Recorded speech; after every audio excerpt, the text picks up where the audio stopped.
Subscribe করুন Sony ৮, click করুন bell icon. তোদের গোপাল দাদু এক্ষুনি এসে যাবে, তখন এই সব আলোচনাগুলো করিস। হ্যাঁ, তুমি আমাদের সাথে আছো তো দিদা? আছি রে বাবা, আছি।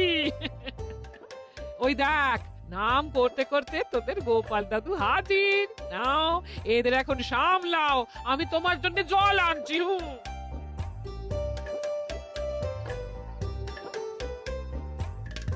বল শুনি। গোপাল দাদু, আর কিছুদিন পর বাংলার নতুন সাল আসছে।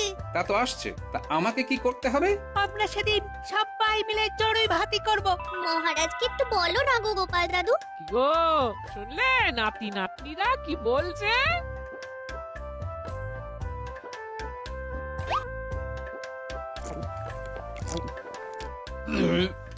শুনলাম, দেখি কাল মহারাজের কানে কথাটা তুলবো।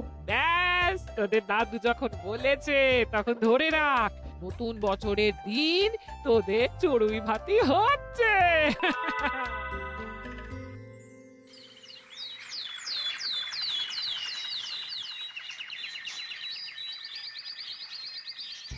মহারাজ, একটা নিবেদন আছে, ভয়ে বলবো না নির্ভয়ে বলবো মহারাজ?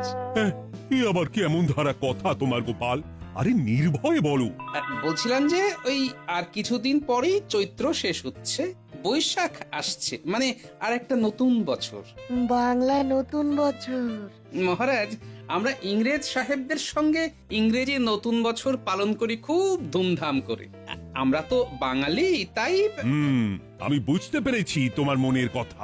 তুমি চাইছো আমরা ওই রকম ধুমধাম করে বাংলা নববর্ষ পালন করি। আগে আমরা সবাই সেদিন পুজো হয়ে যাবার পর সবাইকে নিয়ে নদী পথে ভ্রমণ করব। বাহ, বেশ ভালো প্রস্তাব। তারপর কোথাও একটা ভালো জায়গা দেখে আমরা আমাদের নৌকো ঘাটে ভিড়িয়ে চড়ুই ভাতি করব। প্রথমে পুজো, তারপর নৌকা ভ্রমণ, তারপর চড়ুই ভাতি। বিষয়টা বেশ ভালো। হ্যাঁ, তা যা বলেছো ঠিকই তো, বেশ ভালো ভাবনা।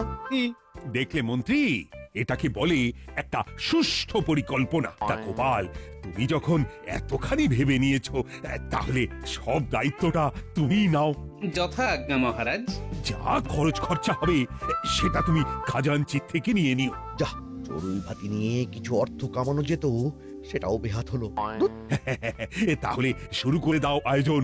যথাজ্ঞা মহারাজ। সবাইকে জানিয়ে দাও বাংলা নতুন বছরে নৌকা ভ্রমণ আর সাথে চড়ুই ভাতি।